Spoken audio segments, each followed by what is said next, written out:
Hey, this is Ray from Sunstone Engineering and Orion Welders. And down here, this is basically called the Laser Rotary Clamp Hollow. I'll just turn this on just so that you can see. This is a variable speed tool, meaning that it can, of course, go much faster, as you can hear, or slow way down depending on what the operator needs as far as the weld is taking place. And then of course it will reverse in case you need to go back and correct your work. You can easily do that. That works very well. And then if you just need to turn it off to reset things, you just turn it off.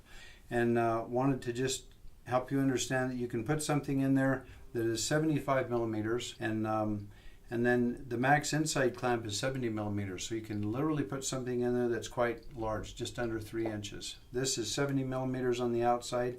So what we're doing is just clamping on the inside of that.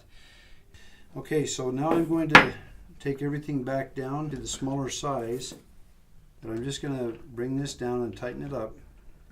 And it's coming out the back. You can see it coming out the back over here and the front. I'm going to just tighten this down.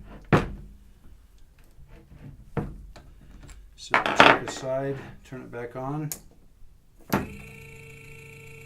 and you'll be able to see that that'll be held in place. You can do your laser welding and so on.